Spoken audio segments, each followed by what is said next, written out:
Charlton Athletic will move from their ground, the Valley, to share Crystal Palace's Selhurst Park. The two clubs will stay separate. Today they met at the Valley and Charlton won 3-1 in front of 6,500 fans, their biggest crowd of the season.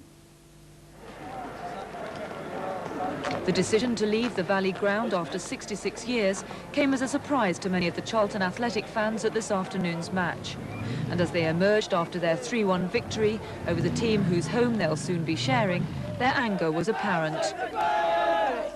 Do you think people will bother to make the journey down to Not at all.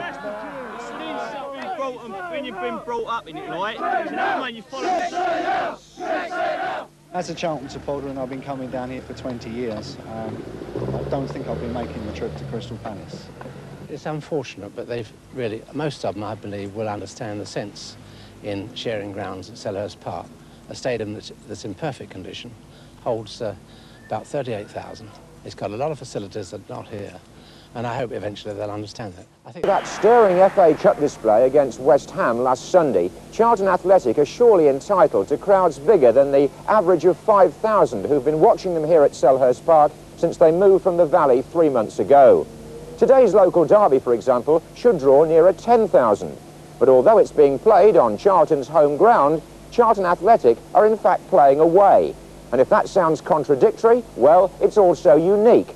Because although ground sharing is commonplace in Italy, and although back in the last century Everton and Liverpool once shared a ground, today is the first time that two English league clubs have played each other in the stadium which represents home to both of them.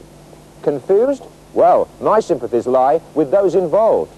First, the Charlton players. When they arrive today, they'll find their normal car park closed, and they'll go into the main car park used during the rest of the week by shoppers. Then they'll have to remind themselves not to go into the home dressing room. Palace will be in there today, but to turn right instead into the away team's quarters. Then the groundsman, Len Chatterton, who's constantly changing the corner flags these days, depending on which club is at home. And then the supporters. Last Sunday, Charlton's fans were allowed at the Sainsbury's end, but today that's Palace territory, which is fair enough, since the Palace club offices are part of the supermarket complex. No wonder people sometimes lose their way. Early on there was a referee who came storming into the Palace. I think he was a little bit late. He came into the Palace offices and was quite convinced he wanted to negotiate with me on some matter, and it took me quite a time to explain that it wasn't a Crystal Palace match, it was a Charlton match, so he had to toddle off down the other end of the ground and deal with Graham Hortop. The Palace manager doesn't have to go very far for his lunch. There's a fish and chip shop right underneath his office. But once you've done your shopping here at the Palace end and avoided the temptation of that nightclub, you don't need to hire a car to go to Charlton, because their offices are barely 200 yards away, in a porter cabin at the opposite end of the ground. But when they first arrived, even the porter cabin wasn't there. The staff turned up in their cars, just sat in their cars until our porter cabin, temporary porter cabin, arrived. And then we all used a small porter cabin, the whole 6 of us. The big porter cabin that you're in now was still in 4 different places and had to be decorated and put together. What hiccups have occurred since? We've had 1 or 2 hiccups in the dressing room whereby there was lack of hot water at one of our home games, but it's all been taken in the right spirit.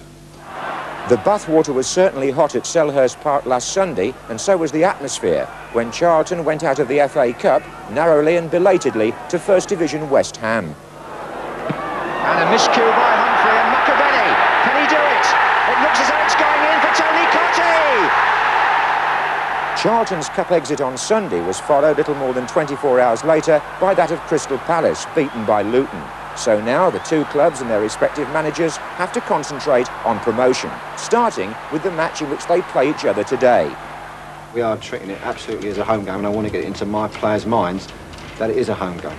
And how are you approaching it? Well, we've got to go along the same lines. We'll have our normal preparation. Charlton will come here. They'll have the normal away team hospitality, cold tea and no hot water in the dressing room. That's a normal home team hospitality. So I've been told that we're going to the same hotel for a pre-match meal, which should be interesting as well. We might make it to 3 o'clock.